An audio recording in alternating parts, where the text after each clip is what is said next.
Ako po si Cristina Gonzales po, asawa ni Joselito Gonzales ng taga-Antipolo po. Tulad po nung sinabi nila, ang alam po ng lahat, nagbebenta po kami ng droga. Opo, totoo po yun.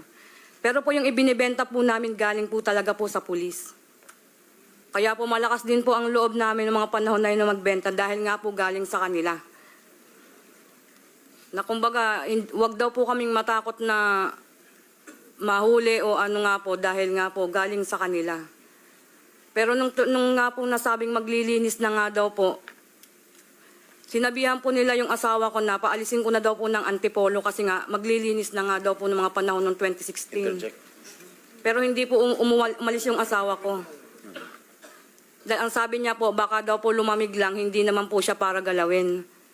Pero yun nga po, July 5, kinuha na lang po siya sa bahay. Sabi nga po, maglilipat bahay lang. Pero hindi na po nakauwi yun. Nabalitaan ko na lang nga po, ganun, nasa morgue na nga daw po. Mr. Chair. Tapos ka na?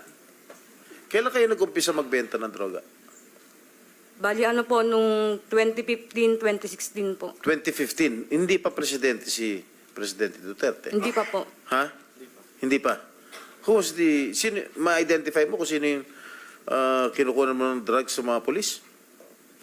Yung nagbibigay po sa amin ng droga. Kilala mo? Opo. Sino? Si Sir Allen Cadag po. Who? Allen Pulis- Cadag. pulis Opo, siya? Pulis Antipolo po. Police Antipolo. Maybe we can invite him here. Mr. Chair. Sino pa? Bukod doon sa police na yun? Yung sa asawa ko po, sir, kasi hindi ko masyadong kilala po kasi yung nagbibigay sa kanya eh. Asawa mo, napatay na? Patay na. Opo, yung pinatay po Okay. nila. So sino pa yung mga kilala mo mga polis na kinukunan ninyo ng droga at binibenta Yung ninyo po, sir, eventually? yung madalas pong magsama sa asawa ko noon si Sir Olaco po at saka si... Basta yun po yung nagsasama po sa asawa ko noon na madalas po nilang pinaglilinis nga daw po ng mga dugo sa sasakyan. Kasi nga po kapag may mga pinapatay po sila, yun po yung sasakyan na nililinis ng asawa ko. Doon po. Sige po. Nagtanong lang kami kasi masyadong maiksi yung ano mo. So, actually, nagbanggit ka pa ng July 5. Pero anong taon? Pakibanggit ang taon? 2016 po. 2016. Okay. So, July 5, 2016, ang binanggit mo, asawa. Pero anong pangalan ng asawa mo? Ulitin. Joselito Gonzales po. Joselito Gonzales. Okay. Mr. Chair. And Mr. Chairman, Mr. Chairman. this is also to clarify. Siya muna. Sige. I'm sorry, Mr. Chairman, this is also to clarify the statements made by our resource person. Yung timeline lang, Mr. Chairman, I think that's important, no? Kailan napatay yung kanyang asawa? Kailan po yung hanggang kailan po siya nagbebenta ng droga na binibigay ng pulis? Siguro yun. Sige, ma'am. importante Fill in the blanks natin, ma'am. Ang tanong ni Santo Villanueva, kailan kayo nag-umpisa ng nagbenta ng droga dahil sinusuplayan kayo ng polis? Umpisa at saka dulo, yung huli. Sige po, Mike. 2015 po hanggang 2016 nga po ng June. Kasi June. po July, tigil na po talaga yung asawa ko. 2015, anong month? March po yun. March. Okay, sige po. Okay. Thank you. At least medyo na... yes, Senator Bato. Yes, para lang pang-fill up lang ng ano. Thank you, Mr. Chair.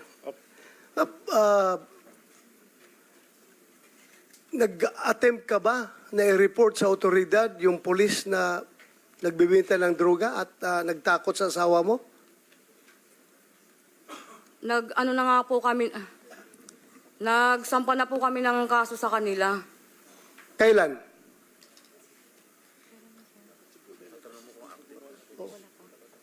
Ay, yung protection order ko po pala. Yung polis na yun, nasasabi, anong pangalan nun? Yung nagbibigay po sa amin. Yes, Allen Cadag po. Allen Cadas. Cadag. Kadag. Mr. Chair, can we invite that certain Allen Kadag? And to continue, Mr. Chair, pagkakaalam mo, nasaan siya ngayon? Yung pulis na yan? Hindi ko na po alam kung nasaan na po sila ngayon. Kasi, alam mo, kung nagsumbong ka sana sa otoridad, alam mo ba yung nangyari noon na lahat ng mga ninja cops pinaghahabol namin? Lahat ng ninja cops na wala kaming makuhang ebidensya para mapin down siya administratively or criminally. Pero meron siyang report na siya ininja cops. Ay pinagtatapon namin sa Mindanao. Solo, Basilan, Tawi-Tawi, Maguindanao. Pinagtatapon namin doon para matanggal dito sa lugar niyo para hindi na makapag-operate ng droga. Sana nag-report kayo sa otoridad, alam sa chief of police. Pinaalis na po kasi ako ng Antipolo nun, sir, kasi nga daw po, isusunod na akong papatayin. Ayun. Kung natakot ka, sorry. Sorry kung natakot ka. Basta, you should have reported that to us para matanggal yung mga tao na yun.